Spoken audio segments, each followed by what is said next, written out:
This is Byron, Lazine, and the return of Nicole White, and you are tuned into episode 261 of The Real Word. Word is up. I'm glad to have you back, I'm especially happy for to be that. back. There Right. was a long I pause with Lisa. I heard, poor thing. I should have given her a little heads up. It's so funny though, because obviously in the morning we start like, well, and the day before, but this morning I was scrolling through looking for topics, and I was on Inman, and I was like, "Ooh, that's a great topic," but it was a topic you guys talked about last week. So, it was me and Lisa, it the Me and Lisa was. show on The Real Word last week. Go Yeah, check it out. I The felt. show got rave reviews, Nicole. A Yes, lot of people in the comments like Lisa. you salted that wound pretty good last week, so I'm feeling like I have to put my A game on today, or Yeah. else I may be Lisa may be a full-time sit-in. Let us know in the comments if you missed Nicole. Give Nicole some love. Okay. Hit the thumbs up if you love Nicole, that she's back. Now that Nicole has returned, we're It actually was going literally to 1 week. It's not even like it was like I was felt gone like for a eternity. year, or it was one episode. Now that But you've returned, we're going to change the show a little bit. just because you like to do that. We're going back OG style, since Nicole's such an OG real worder. And upon her return, she said, "You know what? I'm so sick of this left, middle, right last segment," which we I had. did? No, Cooper, I don't think we have that on recording before. No. I said, I think we've got too much good stuff to talk about. We can't just fit in all this garbage that's going on in Washington, D.C. and, the war and all this chaos that's going on in the politic headlines are littered with trash. The end of the year last year, as we were leading up to the November midterms, there was a lot of things because they were talking about the economy. Right. They were running on the midterms on the economy. Now that they don't have an election to run for, there's a whole bunch of garbage in there, and there's a lot of good stuff happening in real estate. So we're going to bump out left, middle, right, and we're just going to go back to 3 rackets. So let's start with racket number 1, Inman News. Inman's not the racket, but they are reporting from the family reunion. Keller Williams had their event over the weekend, and Gary Keller says they really are. I mean, everything is Gary Keller, Gary Keller, Gary Keller. I mean, it's the Gary Keller show over there on Inman today. Well, because of the family reunion. Listen, I'm hearing you and I love reporting Gary. on Gary Keller commentary. He Love says him. it's a do or die housing market for a real estate agent. Here's the quote that caught me. We've got some supporting articles. Everything will be linked below. We've got a supporting article from Fortune and CNBC, the Fortune article on the housing market turn I talked about in the hot sheet today, but it's all in line with what Gary's saying right here. He encapsulates it very well. I would say this is the most confusing market I've ever seen in my entire 40-year plus career in our industry, Keller said during the Mega Camp Training Conference. It's confusing, and it's only confusing because you have mixed signals. Normally, you would expect all the signals to aim in one direction, and that's not what's happening, okay?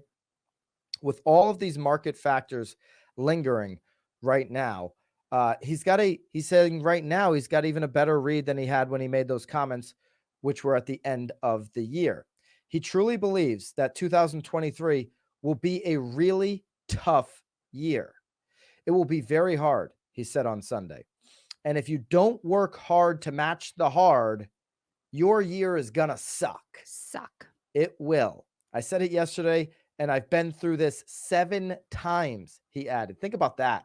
I know. Hey, agents, how many times have you been through a downturn in your career? I've been through 1, okay? So how many times have you been through a really bad market? Gary Keller's been through 7. He's somebody that I am going to be listening to, watching closely as we navigate through 2023. And what I notice is that there are people who don't do anything different than what they were doing during the good times. You can't do that. When times get hard, you have to ramp it up. Okay, so those comments are in Inman. We'll link that below.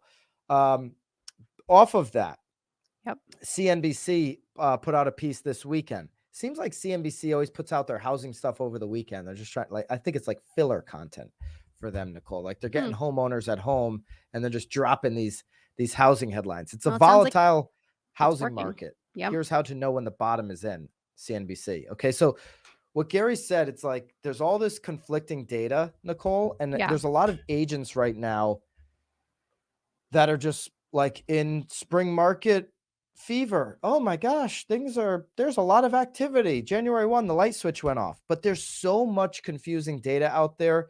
And when you put it all in a pot, mix it all up, it's like, oh, I can't be super confident about the rest of the year. Okay, there's forecasts for home price declines this year that are moderating. Zillow actually expects a slight increase. You can find a whole bunch of reports that would say that there's going to be a decrease. Inventories are climbing based off of last year, but they're below pre-COVID levels, and existing home sales are stabilizing. Over the last 7 days, the housing market report on Housing Wire showed us that over the last 7 days, inventory actually dropped again. The biggest housing market declines have occurred in cities that soared in 2021. Unlike 2028, people have more savings and jobs. 2008. 2008, rather. Mhm.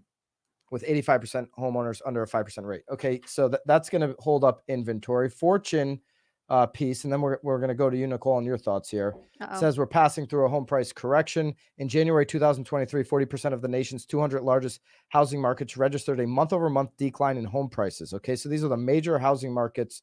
It may not be your rural community. It may not be suburban America that's seeing this house price drop, but major housing markets are. We'll show that chart up right now if Cooper can put that in. And then the shift in home values since the respective 2022 peak seasonally adjusted through January 2023 will show that chart as well, which shows the west of the US getting just completely pummeled on house prices comparison to the east, okay? Right.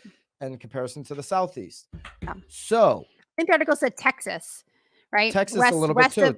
west of Texas and then east of Texas. I think that's Yep. where they were making their line. Parts of Yeah. Texas and then west of Texas is getting hit Yeah. on and let us know in your market, what's it looking like? What's the house price correction look like in your market? Has it corrected at all? Okay, Northeast, maybe not so much. Okay, depends on where you are. A lot of conflicting data. People will say inventory's up, but in the last week it's down. And it's up off of what? Last year's low level. It's still the second lowest all-time inventory level across the country. Okay. People will say prices are down, but that's in a major city. If you're in a small area, it might be up. This is what Gary Keller is talking about, all this confusing data.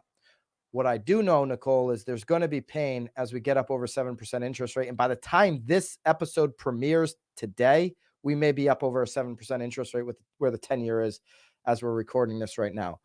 Nicole, your thoughts on what Gary Keller said, and how confused are you about this market, or was there a market that was more confusing than this in your experience? So again, I mean, I love Gary. It's why we have his articles on here. I agree. I mean, I think it's extremely confusing. I think it's extremely confusing, honestly, not just for the consumer, but for the agents too, because I think that they're trying to wrap their brains around responding to their clients on what the right move is, and also to help them respond to like what they're hearing. Because, like you said too, I mean, there's a national headline, but then there's like a local headline, but there's also like what are these agents experiencing themselves too. Mhm. So and again, that's obviously wildly personal too, because is that really a busy agent? Is that not really a busy agent? Is that an agent that was busy again, last year and they just got in? Have they been in? So there's so many contributing factors to this that of course it's confusing. Of course everybody is confused. And to be quite honest, it's again just based on week to week, it's going to continue to be confusing, which is why I think it's so important now more than ever to really make sure that you're staying up to date, like almost daily, not just on your hot sheet, but obviously also on sort of what is going on, in the bigger picture. I do also think though that it is important though for the local agent to obviously try their best, obviously to know the information, but to stay hyper local too. I think that their clients are really nervous. So I think if they themselves don't know what's happening locally, obviously their nerves will then transpire over to their clients as well. So I think that this is it's going to be a hard market. Yeah. I mean, I've been telling all of our agents now this, they're like, nothing is easy. Like, keeping deals together is not easy. You're gonna have to get creative. You're gonna have to think outside of boxes.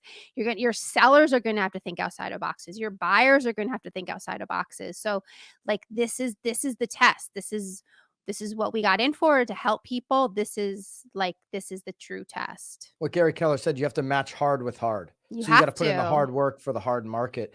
That being said, there's a huge silver lining for agents right now.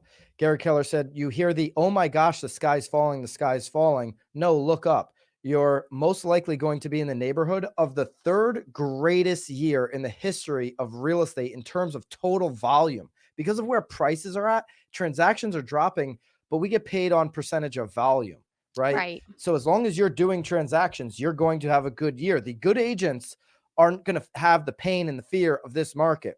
It's the consumers that are going to have the pain and the fear. The good Right. agents are going to match hard with hard. They're going to go match those fears with pouring into those people, with overeducating them, with giving them the data they need to actually feel comfortable about, okay, yeah, now is the time to sell, or now is the time to go make an investment. Right. He says, Yeah. because when you look up and see in 2022 that it was 6.3 transaction sides per agent, which is the lowest ever recorded, you have some agents that are fearful right now, not the good agents. He said there's never been a lower number in terms of sides. And he said why? It's because NAR added 580,000 agents. That's some of it, Gary, but I'm going to disagree with you and call Racket on that. The big reason why there's 6.3 transactions per agent right now is the cream of the crop keeps taking more market share. Teams in this country keep taking more market share. Look on your MLS if you think I'm kidding. And Right. the agents who are just treating this as a thing to try out, I'm going to Houses do to it. walk in. I'm gonna be an influencer. I'm just gonna take a video and people are gonna flock to me. Those and oh, by the way, I'll just turn this into a big time speaking career. By the way, the people that are getting big time speaking fees are the same people that have been doing it for 20 years. Tom Ferry, Brian Buffini, and Mike Ferry, right? And there's a couple other ones in there. And most other people are paying their way to go speaking. So you're in the business of selling houses, figure out how to sell more than 6.3 transactions, because that's not going to cut it, right? And you're just seeing a gap where the good agents are getting more and the agents that aren't committed are getting less. The middle is a complete dead zone. You got to get in that top 20% in this business. You got to get the skills up to get into that top 20%. He didn't go that direction because he's got a large, brokerage, and he's got Right. people in the middle. He's In got the people in the middle. bottom, Yep. but I would have certainly added to that if I was interviewing. Obviously it's his conference, so nobody was interviewing, but I would have pressed him in that direction of what his thoughts are on that. And there's a real chance for people that are in the middle right now to go get around the right people in their market, or to go seek the education, get into the education and elevate their game in 2023 and get into that top 20%, get into that top 10% in their MLS and do more deals. There's going to be plenty of deals in this market. There's going to be plenty of volume to make sure that your paychecks look good, then make sure your commission checks look good. It's a matter of, is your name on them or not? Well, right, and like what we've been saying, I feel like since we were, gosh, I mean, forever and always and forever, it's about your conversations and your relationships too. So, Yeah. I mean that again, if you are in the middle, that's like 100% the only way to step up your game is to have conversations and meet more people. We'll link up all three of those articles, the Fortune article, CNBC article, and this Inman article. If you want more context on that Fortune, I kind of covered it today on the hot sheet and Yeah. the slides and all of that. All right, let's go to this one here. This is a racket. I got to tell you, this is crazy. This headline from Business Insider. Billionaire Grant Cardone says he and other real estate investors will save the day and prevent a home price crash. Okay, so what does he mean by this? Investors will step in to pick up single family homes at lower prices with less competition, Cardone said in a statement.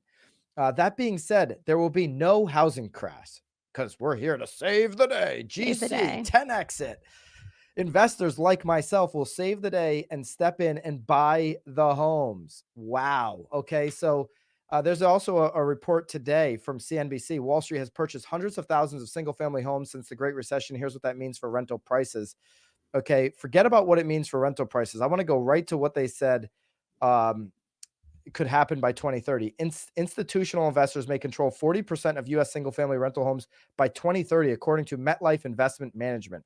Okay, when you look at that by 2030, these investors might continue to buy homes. And Grant Cardone is backing up that statement saying, we're going to come in and we're going to save the housing market by buying these single family homes.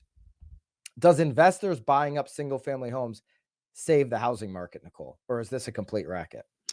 Uh, I think it is a complete racket. I mean, does it help the market? I mean, I don't Who does it help?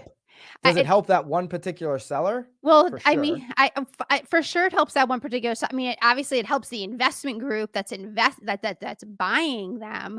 But again, I mean, but he's also talking about buying them when the house prices come down. I guarantee you that there'll be an influx of buyers that will buy when the house prices come down. That's sort of part of the problem that we're in right now too is affordability. So, I don't know that they're going to be like our knight in shining armor that's going to save the market because I think that there's still going to certainly be buyers when affordability obviously returns too. Watch what they do, not so much what they say. This is the same guy, Grant Cardone, that said for years, don't buy single family houses. Rent, rent. Why? Because he's in the business of owning multifamily apartments. Make sure you rent, make sure you rent, don't buy. Now all of a sudden he's going to go scoop up a whole bunch of these. Why? Because multifamily in this country got oversaturated in the last couple of years due to the administrations in most states, the administration federally making it easier for people to build multifamily houses as opposed to single family units. We had a rush of investors go out and build this product. We're going to have a surplus of multifamilies come onto the market this year because DC doesn't care if we just create more renters. DC doesn't care if people own single family homes. And oh, by the way, what also happened? Watch what they do, not what they say. All those investors in 2020, 2021 buying up single family homes, we knew those 2 years, those were steals. Prices went up 40% since that time. There's this, I was going to say something bad. There's this person on Oh, YouTube called Reventure, and he's been doing market crash videos since 2020. 2020, 2021, he's saying the market's crashing, the market's crashing, the market's crashing. He was telling people not to buy single family homes. Why? Because he's a renter down in Texas himself. And he's got a huge YouTube channel, hundreds of thousands of subscribers, and everybody cheers him on. All these basement dwelling nobodies in the comments cheer him on. Way to go. Way to go. Can't wait till it crashes so I can buy. When they should have been buying like all the investors were buying in 2021, they'd have 40% on their money. Watch what they're doing. If Grant Cardone is saying, hey, when this market dips down this year, we're going to come in and buy, there's going to be a moment this year where there's enough price pressure, 7% mortgage rates, potentially more inventory by the end of spring, where there's going to be some deals on the market. I don't think you're going to see 20, 30, 40% declines in most markets. So don't no wait way. for that, but wait for maybe that opportunity this year. Going back to what Grant Cardone said, is he going to save the market? No, what he's going to do is make it more unaffordable Right. for starter level buyers. Okay. Everybody in the comments, let us know. Are you working with entry level buyers right now that can't get in, that are always coming in second, third, fourth place? I know entry level buyers, my sister being Ninth, one of 10th, them, 11th place. Yeah, I mean, she's been looking for how long now? since Through 2020. yeah, it's been And 3 she, years. maybe she's come in second place once or twice, but she's typically, because of the price range in the community that she's looking in, typically way behind on her offer. Yeah. And so this isn't, Grant Cardone isn't saving the housing market. He might save, and other investors might save the seller from, they may drop 10% in values and then investors come in and scoop them up. They may save them from going from 10% to 15% on the value, but the health of the housing market and affordability for people to buy single family homes and start their wealth trajectory, which we know is dramatically different than any renter in this country, it's not helping that. So Right. Grant Cardone, complete racket on that comment. He's going to help himself and help his investors for sure, but I don't think he's going to be helping the housing market. I don't think any of these investors are. Nicole, Yeah, I'm racket number here. 3. Yeah, I'm ready. I was sort of like left middle right. I was like, was I supposed to pull something up on my phone? I We're got a just little going nervous. I got a little racket. clammy. We're here. Racket Keeping 3. me on my toes. Yeah. Nowbam.com, Chasing Balloons, How the Little Things May Be Undermining Your Business. This is written by Troy Palmquist. Okay, we're going to go through the 5 things that may be slowing you down in your real estate business. Okay. You know, you get the joke on the balloons. I do. You got the tie in there. Okay. The article's fantastic. Great thumbnail. Fantastic. Yeah. Here are the 5 things that might be slowing you down in your real estate business. Number 1, chasing little deals. Okay. This is what he writes. This is what Troy Okay. writes. Troy's a great writer, by the way. Great PM writer. creator. Love what Troy's doing. I'm a big believer that everyone deserves respect and fiduciary level service. Yet there's an idea that no deal is too small and that agents have to be willing to upend everything anytime the phone rings. I fundamentally disagree with that philosophy. Hmm. There are some deals that will take up too much of your time and attention, and that will keep you from doing the lead gen activities that would pay off for you in a bigger way. It's more important to have a strong referral network so you can refer those clients to newer agents who are looking to gain experience, who have more time available. I'm glad he had that last sentence in there because I was about to completely steamroll my I was boy ready. Troy. I was ready to hear it. I was ready to help you. I was ready to pop some popcorn and watch that one go down. Yeah. I feel like that was his little out there. You know, you can refer it to new agents. So what is that number 1 only for really experienced agents doing a certain Clearly. level of business? Okay, Yeah. Troy, there's a little bit of a racket here. You could say, and I just listened to a little part of a podcast that Ryan Serhant recently did in the last week. Person asked Ryan, who obviously, I mean, Ryan's got a $250 million listing right now. Nicole, do you see that place? I didn't. Go look that thing up. Maybe I we will. can let's Tour edit it. in a quick little video, 2-second video of this place. It's unbelievable. $250 million apartment in New York City. Place looks sick. Okay. So somebody asked him, hey, you got the most expensive listing in America. You do $20 million deals, you're running Serhant, you're doing all the speaking, you're doing all this stuff. At what level is a deal too small? Is it under 5 million? Is it under 10 million? And he said, it really all depends. He goes, I just today took somebody out for a rental. This is Ryan Serhant taking somebody out for a rental because that small little deal, he knows, boom, this person's connected to that person. There's a relationship here. He said it was a Right. direct referral to him Yeah. from somebody who really matters to him. Yeah. He went out and took that rental on because Yeah. a small deal leads to a big deal. Yeah. And where I feel like I would want to change this instead of chasing little deals, I think it really has more to do with the client and a lot less to do with the actual number behind what that client is buying. If they're blood sucking and, those people that are just like that are victims of everything and Yeah. they're only failing because of themselves. Like those are the ones in my mind that you have to cut loose. But that could be a high price point. Right, so I've done again, that too. I've that's what done I'm that to saying, high price regardless points. of that's what I mean, so that's why I'm saying it shouldn't be tied to the money, I think it's more tied to a client, like, who is Yeah. just sucking the life out of you, because if they are, your mind is going in different directions, you're unable to lead generate like he's talking about, but you're also sometimes unable to even just function in life, Yeah, like, by the time you get home, you're sucked dry. You can whistle me out there, sorry. Like I think it's more about the people and not so much about the actual value of a purchase or sale. the little deal was the wrong way to put this, Troy, because it's not about the little deal. To your point, it's really about who your work, and all that kind of stuff. So, Yeah. and that's kind of the direction that Ryan Serhant took. And then if you're a new agent, like you said at the bottom, you got to take every opportunity you absolutely can. We just talked about Well, what Gary you Keller said. have to. I mean, that rental, like my business right now is running off of the people that I helped buy that $100,000 condo, 10 years ago, that sold that condo to buy their $300,000 house that's now buying their $1 million. Like that's the only way that I have a business right now is because of like those people that bought 13 years ago for $100,000. There's levels to this. Yeah. You don't get to level 10 without doing the first 9. For so sure. you got to do the little deals. Okay. So Troy, a little bit of a racket there on number 1. Number 2, engaging with ill-qualified leads. Mm-hmm. All right. Another racket here, Troy, because here's the deal. How do you know if I'm qualified or not? Because when I call people on homes that I'm looking at and they ask me that question as an agent before they know if I'm an agent or whatever, I'm not giving them, hey, are you qualified? Don't worry about it, pal. That'd be my direct response. And I'm an agent and I get the game and I get why they're asking me that question. By the way, don't care that you're asking the question because I'm in my freaking investor hat right now. Hey, bro, just answer my question. Don't worry about me. Don't worry about me, dude. You don't got to worry. Okay. I'm not asking you what's in your bank. Don't ask me what's in my bank. And so you got to engage with people in your community who are interested in buying, selling, and investing. Who are you to determine whether they're ill qualified or not?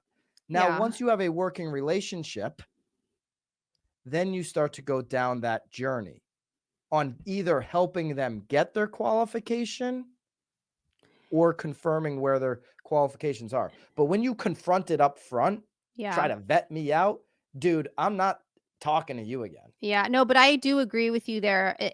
Most individuals, especially at that entry level, that may not be qualified to buy and they don't even know it because what are they doing? They're probably going on Zillow, they're putting in what a house is worth, and they're like, oh, sweet, our rent is $1,800. We can afford this house. You Okay. know, those are the ones, too. Again, when we're talking about sort of levels, those are the ones that need your help the most.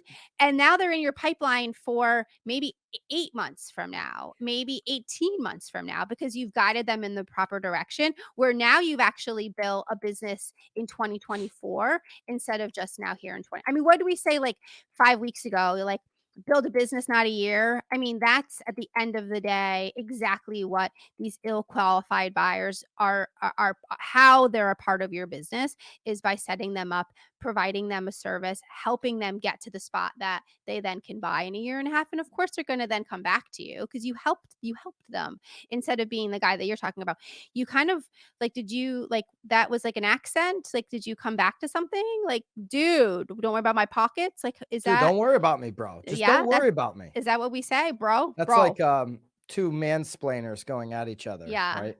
Oh my gosh, bro. Wait, I don't mean to interrupt you real quick, but have you seen Shrinking on Apple TV? Do I want to see shrinking? You need to watch Shrinking on Apple Is this TV. when you It's get out of the good. pool or something? It's no.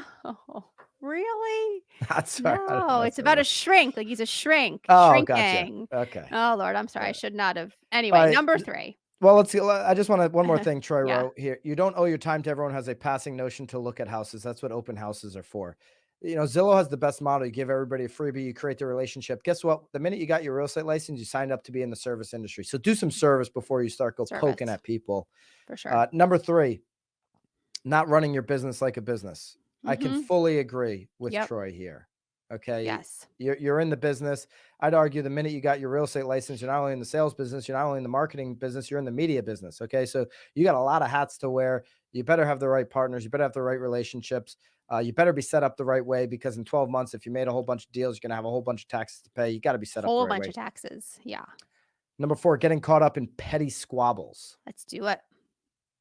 You want to do a squabble? No, let's get into it. What do Yeah. you think about this one? I didn't read it. I'm waiting for you to read You didn't read. Oh, there you go. Nicole is. I knew the return of Nicole was it. all the way back. I haven't read it yet. I haven't read it Talk about yet. chasing the small stuff. There are so many agents who staying mad, bro, and Mhm. play a lot of bro talk here on this one, That's you. That's not in this article at all. and play the blame game with everyone in their professional life. They hate other agents in their office. They blame their broker for their lack of success. They gossip about the competition. Yeah, I mean, listen, That's just friggin' life. That's I mean, this happens in every office. It's that not just real happens estate. everywhere. It happens. I mean, everyone's blaming again, I said victim. I think I said that before. Like Yeah. they're playing the victim role. Like everyone loves playing victim. It's He- their favorite role. Everyone should get a you could beat me again. Like they should all get a little like I wish I had our bomb. Like they should all get an award for playing the victim. Here's a big mental mistake that team agents make. They're like, they do like their their 10th deal, and they're like, oh man, I should have a higher, split. I'm leaving so much money on the table. And then you look at their 10 deals and you're like, well, 10 out of 10 are team leads. So how many Right. deals would you have done if you had even 100% split somewhere else? Oh, I guess I would have 0 deals, which would be 0% commission, right? That's Yeah. just thinking small. It's not actually thinking Right. big picture. It's not thinking long term. These petty little, whether it's a squabble with somebody or, Or why thinking they don't petty have a about your deal because 'cause they're not situation. doing anything. Like, 9 Yeah. times out of 10, if you're not working on a deal or you don't have any business, it's because of you. Gossip about the competition. Why is she getting so many listings? Because she's talking to more people. All right. Number Right. 5, focusing on what you can't control. Okay. Agree and disagree with this a little bit. You can't control the fact that interest rates are 7%, but you better pay attention to them because if you read a headline 2 weeks ago, it said that interest rates were falling and are at their low point since September. Well, if you keep regurgitating the same headline and it's just two Right. weeks ago, and you regurgitate that in an open house, you're going to sound like a moron. Because then on Monday they get all excited about the open house. They go to qualify for a mortgage. They're like, dude, it's 7%. You just said it was at the all-time low for the year of 2023. It's at the high point. What are you talking about? So you Right. better pay attention. You better focus on everything in the market, even though you can't control everything. Do you put 100% of your attention all day just watching the 10-year tick up? Yeah, some people might believe that I do that, but that's not the case. Okay, you could glance at it and get back to what you're doing all day. What do you think of that one, Nicole? No, I Focus on what you can't agree. I mean, control. I think at the end of the day, though, again, I think the second paragraph about him, saying, control or you spend time on faithful lead gen, quality service, consistent communication. I agree there. And again, but the only way that you consistently can communicate and give quality service is like what you're saying is there are some things that you do need to know that are out of your control in order to give them that service that that he's speaking of here. All right, So, we got to wrap it up. I'm already 3 minutes late for a BAM all hands on meeting, Nicole. So oh, well, thanks for the return. huh. So just like that, I'm out. We got to I'm wrap out. this up, is what I'm saying. I We're appreciate done. the return. Share this video with somebody. Thank you for Hit having me back. It feels I was a little worried. I put on a little suit jacket. I put on some extra mascara just to make sure you knew I was here to play today. Nicole's taking it serious. Let us know in the comments if you're happy to have her back, and we'll see you next week. Keep it real, guys. See you guys.